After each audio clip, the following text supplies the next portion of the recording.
spend time in supporting the AI research community around the world. I think that most of the people will have seen the latest advancement of AI because they are available to everybody, in particular the conversational systems. Because in some sense, AI instead has been used for many, many years in many different sectors, in many different things that we do every day. Constant evolution, multimodal, super agents, every day things are happening. So what would you suggest? How should we regulate AI? Welcome to the Regulating AI Podcast. Join host Sanjay Puri as he explores the dynamic and developing world of artificial intelligence governance. Each episode features deep dives with global leaders at the forefront of regulating AI responsibly, tackling the challenges using AI can bring about head-on and enabling balance without hindering innovation. Welcome to the Regulating AI Podcast. Artificial intelligence, AI, stands at the forefront of technological revolution. So how do we regulate it without stifling innovation? Our podcast features insights from various perspectives. We get industry leaders to government officials to advocacy group leaders. Together, they address pivotal questions that are needed to create a fair and practical legislation. I'm very excited to have Francesca Rossi with us today. She's an IBM fellow and the IBM Ethics Global Leader. I invited her on this show as it is very important to get many different perspectives towards framing AI legislation, and we need to get a global perspective on AI ethics for this transformative technology. Welcome, Francesca. It's an absolute pleasure to have you on the Regulating AI podcast. Thanks for having me. Francesca, we have a listener base that is global. We have members of Congress, Senate, staff of the legislators, think tanks, industry people. Can you please give them a brief overview of your role currently? Yeah, of course. So first of all, my background is in computer science. I have a PhD in computer science, and I worked in doing AI research for many years, almost 30 years in academia. So I was a professor of computer science teaching AI to undergraduate and graduate students. And then 8 years ago, I joined IBM at the TJ Watson lab close to New York. And so within IBM, I'm still part of IBM research. So I'm leading research projects on AI. But then, as you said, I'm also the company AI ethics global leader, which means that I supervise and lead a lot of activities that the company has around AI ethics, from being the co-chair of the internal AI ethics board, which is the IBM centralized governance for AI ethics for the whole company that talks and decides upon things like very high level principles around AI ethics, but also very, very concrete actions like risk assessment processes, playbook for our developers, educational material, and many others.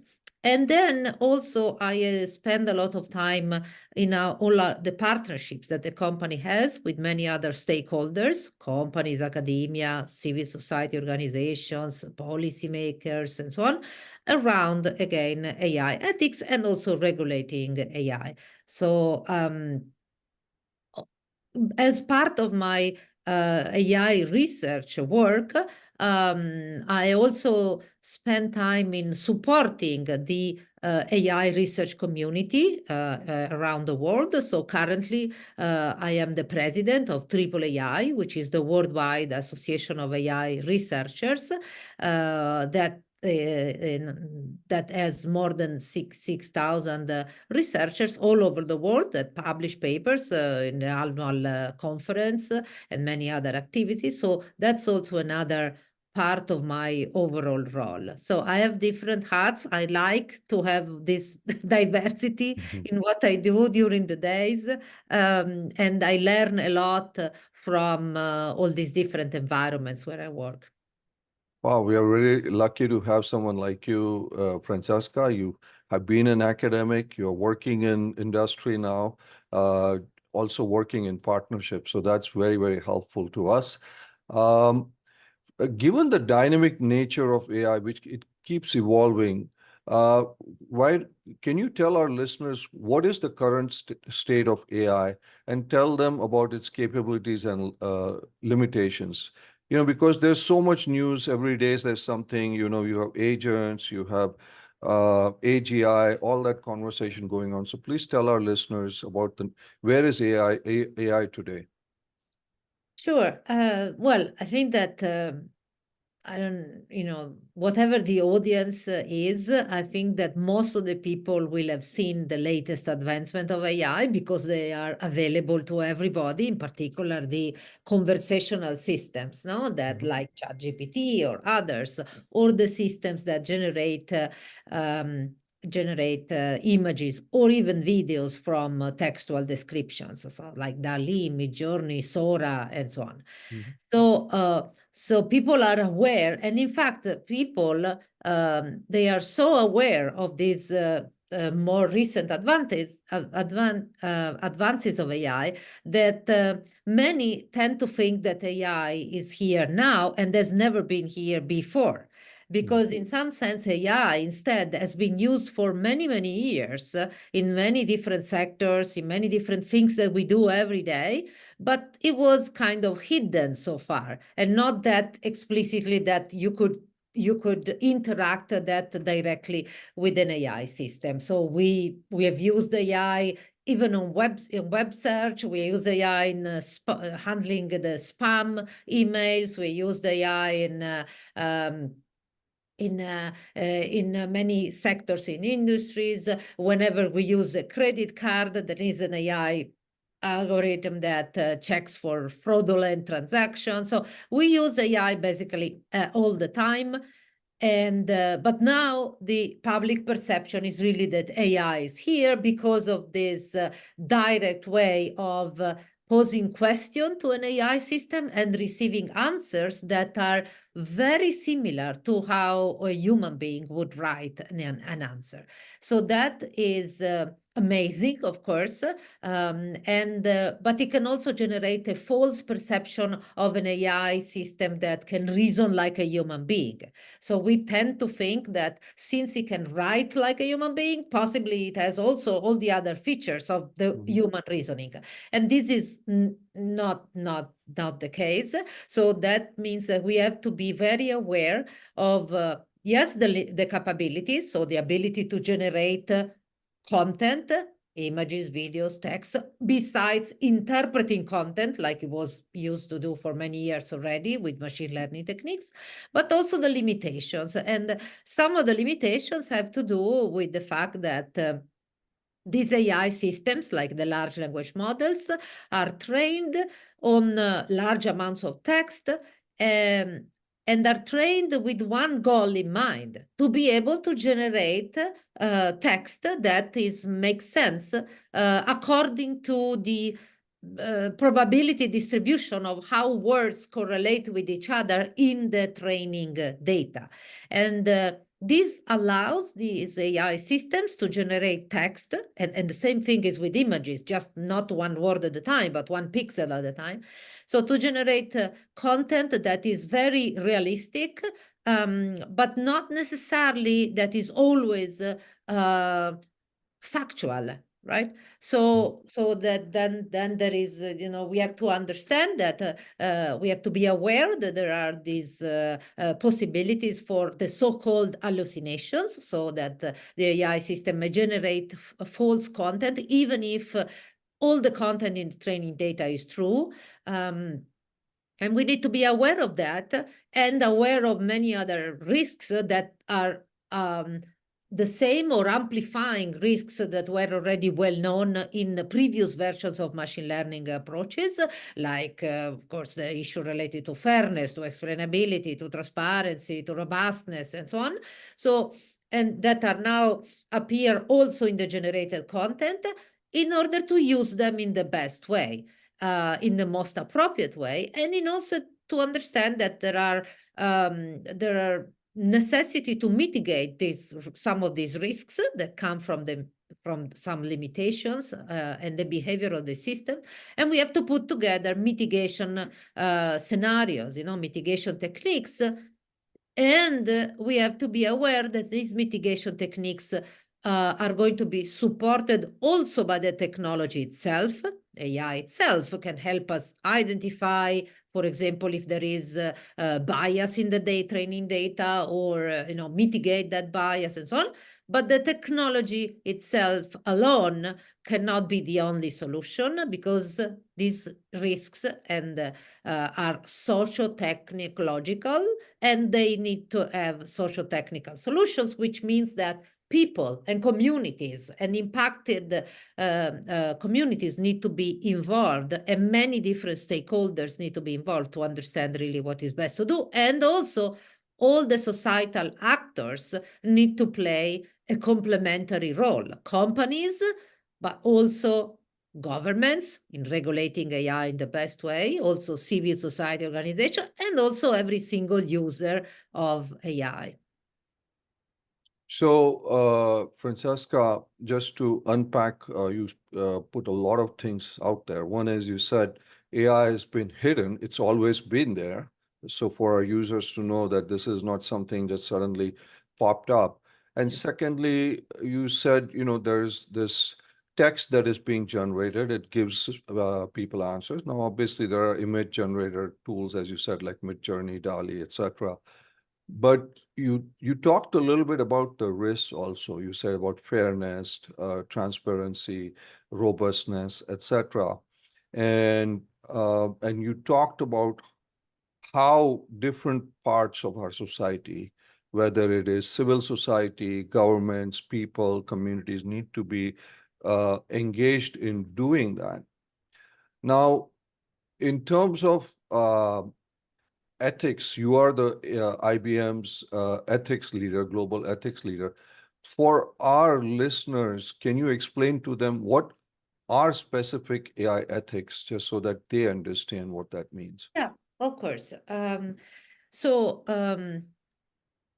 Well, AI ethics is a discipline of study and a community of studies that involves many different people. So people that have a technology background, like myself, but people that have more of a philosophy background, a business process background, or a policy background. So you need everybody, as we said, to get together and to try to achieve one goal, which is very simple to state, which is to take the best out of this technology that has so many opportunities and has shown already to be so positive for society, for people, for health, and so on, many different sectors, while at the same time identifying and mitigating the risks and the possible negative impact on society and on people.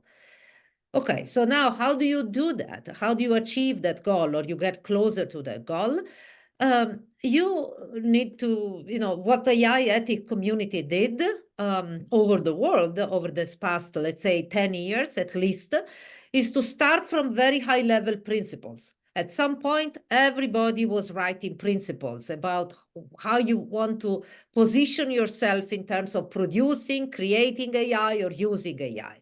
Then we went from principles to more awareness of these principles, and then to practice. Say, okay, but I have these principles, but what do the principles mean in practice, in the everyday job of somebody involved in AI? So like the developers, the educators, the policymakers, and so on. So that's where these principles were translated into very concrete actions, like the one that I mentioned earlier that we have at IBM, like around, what's the right governance in a company. So, for example, do we want to have an external advisory board that tells the company, advises the company what to do about these risks? Or do we want to have an internal governance body?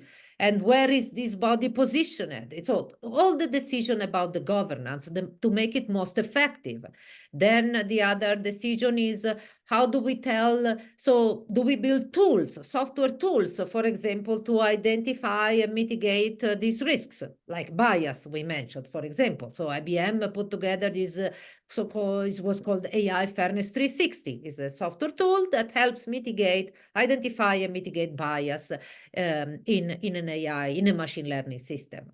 Then you say, okay, but then I understand that these tools are not enough because my developers, I give them the tool, they don't know how to use the tool. So I need to give them a very more elaborate playbooks and educational material so that they understand. When we gave the tool to, for example, to our developers to mitigate bias, they were not even sure to understand what it meant what we meant by bias. So what does it mean? Does it mean that if my project does not have protected variables, for example, in the project, then I don't have bias? They say no, because there are proxies and so on. So a lot of education of these developers. And then also many other activities that, as you mentioned, also about regulating AI. So helping policymakers understand from the technology point of view,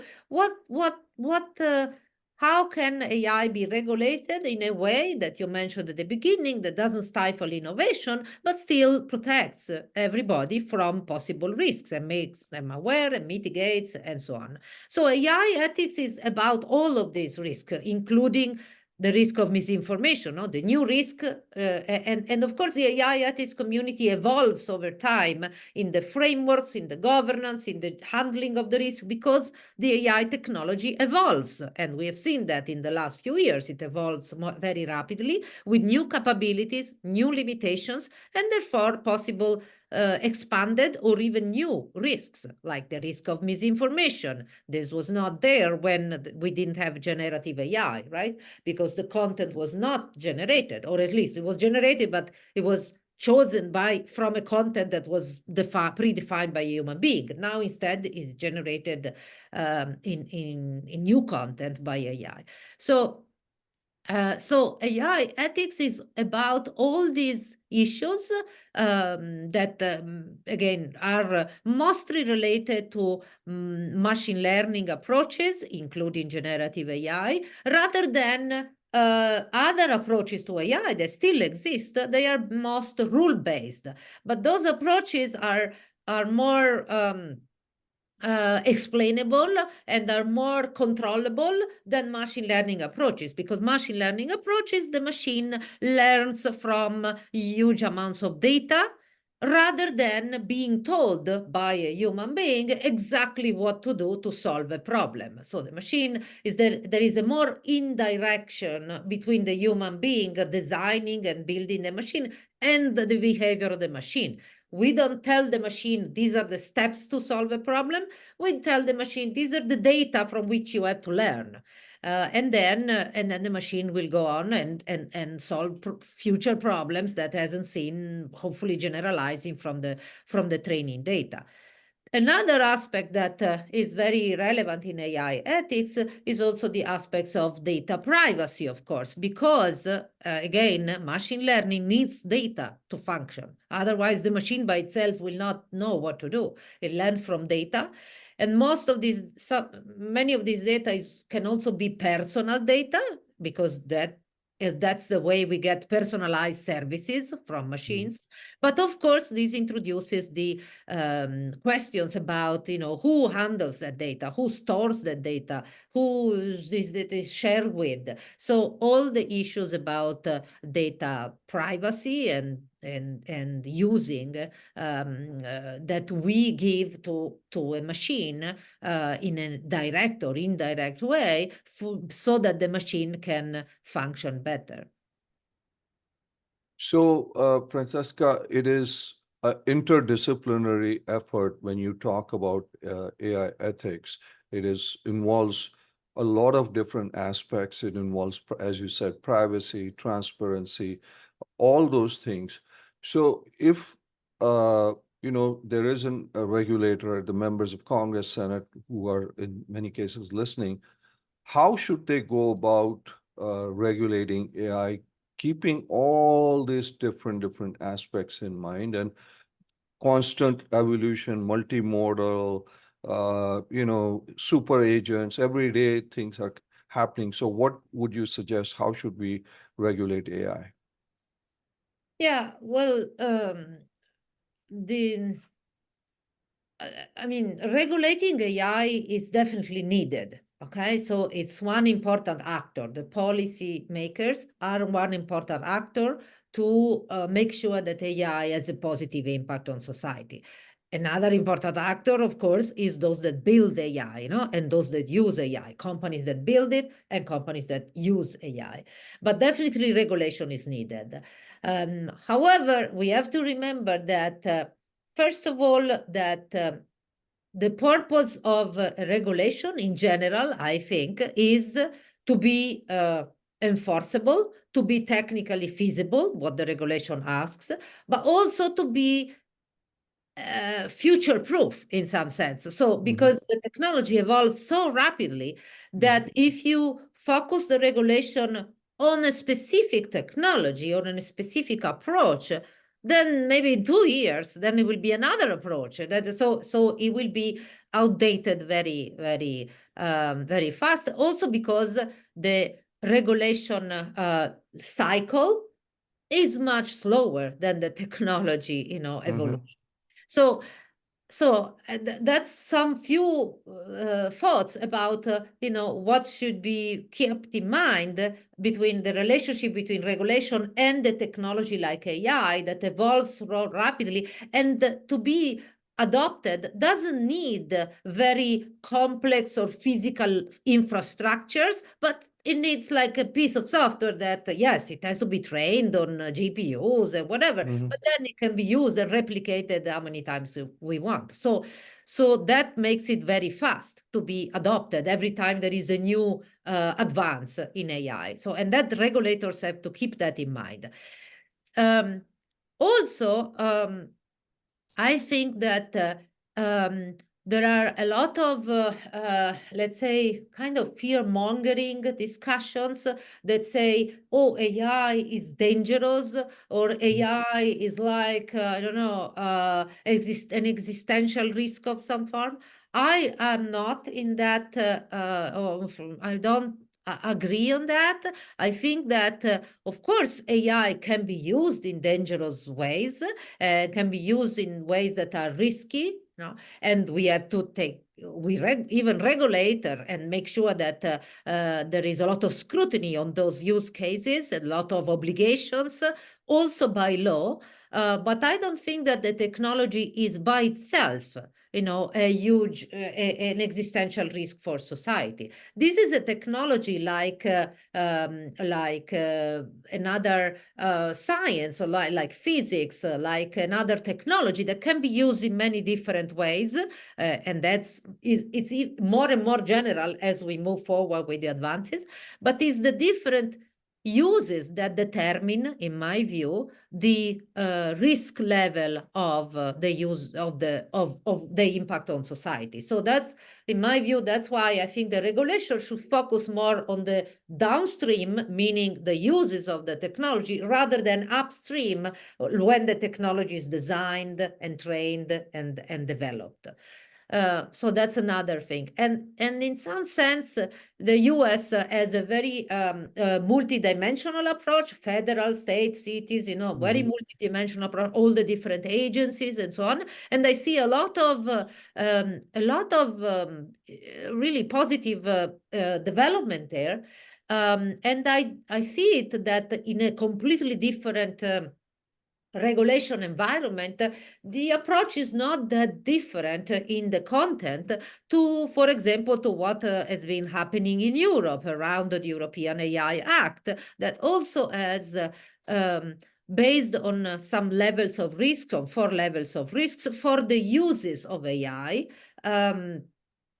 And it puts a lot of scrutiny and a lot of requests on those that want to use AI in one of the so-called high-risk scenarios.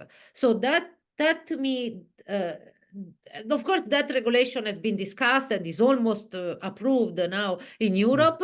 And so it's a different region of the world. But I think that discussion on how to regulate AI, that was started by that, or in Europe, by the discussion about that regulation that has been under discussion for more than 2 years, also went outside Europe, also in the US, and impacted also, and showed some alignment between how policymakers in the two regions think that AI should be regulated.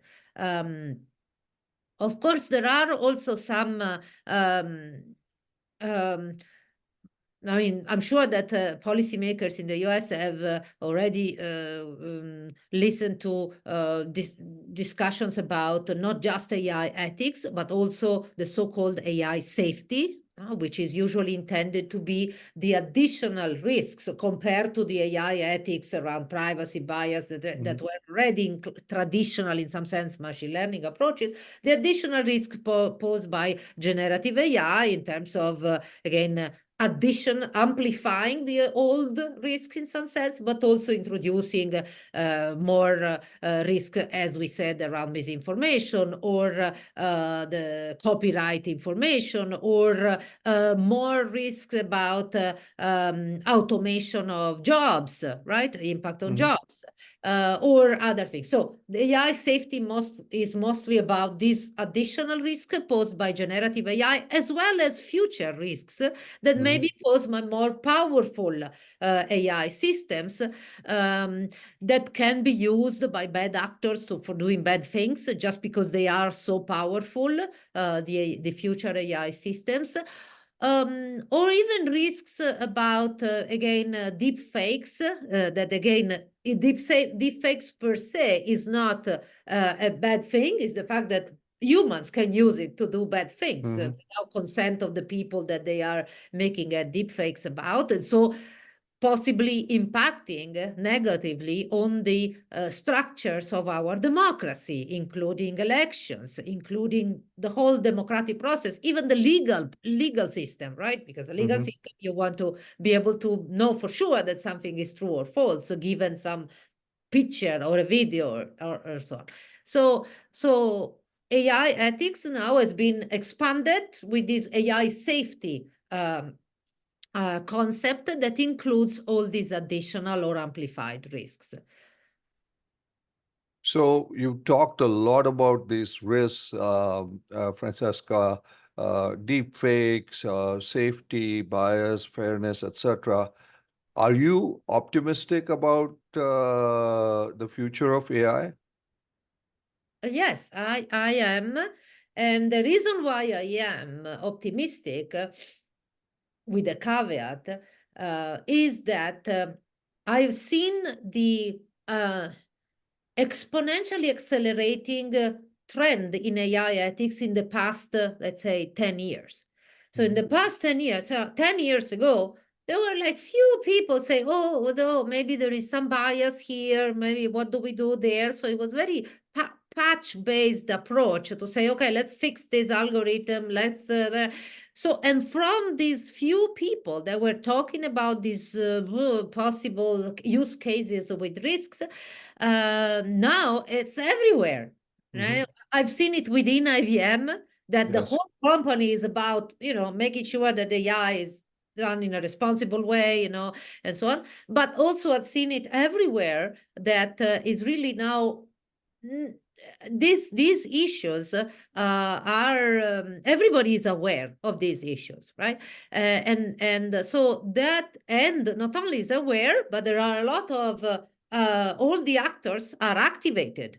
Companies, users, as you mentioned, policymakers all over the world.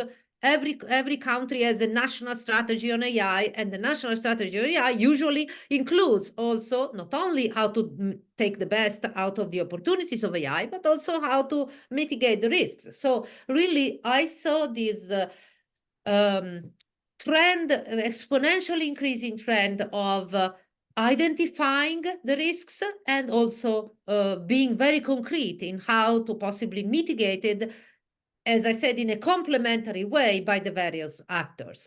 And so I think that this trend will continue, even though the technology evolves, and as generative AI did, it will generate possibly new risks also related to new limitations of the technology, because, for example, the hallucination risk is not because some bad actors wants to hallucinate, but because there is still a limitation of the technology. And I also see that in the research community, in the AI research community now, basically all of the in last week, I was at the AAAI annual conference. There were almost 4,000 researchers presented their latest advances. Most of them were talking about and doing advances in research about how to mitigate risk, in AI. Besides augmenting the AI's capabilities. And the two things are not separated, because there are now a lot of proposals to come up with new approaches to create new AI systems, which maybe are not based on exactly the same architecture as ChatGPT or the large language model are based, so transformer based, but with a different structure, so that some of the limitations are overcome. And if this is done, then of course some of the risk also will be mitigated as well. So I see that everybody is working very concretely, not just at the level of principles, in really trying to do that. And I don't think that this trend will stop and will continue even more increasingly. So I am optimistic because of that. But of course, and also sometimes I hear people saying, "Oh, AI is like an asteroid. It will going to hit our planet, and we have to be prepared." But I don't like this analogy, because it makes people think that we have no control on AI, like an asteroid, and we have no control of what it does. While we design this technology, we build it, we use it. So we are in control on how it will behave and how it will be used. Of course, this point of view as the other side of the coin, that since we are in control, we have to make the good decisions. We have the responsibility of making good decisions because we are in control of the technology and its uses. So all the actors have the responsibility to really make good decisions so that the impact will be positive on society overall, right? Well, so the responsibility is upon us. You're optimistic, but maybe cautiously optimistic is what you're saying, Francesca. So I think this has been a fantastic conversation. I know how busy you are. I'd love to have you again, because there's so many other areas and topics that we'd love to cover with you. But thanks so much for taking the time for our audience. It's been really, really very, very helpful for us, Francesca. Thanks, Sanjay. Thanks for having me.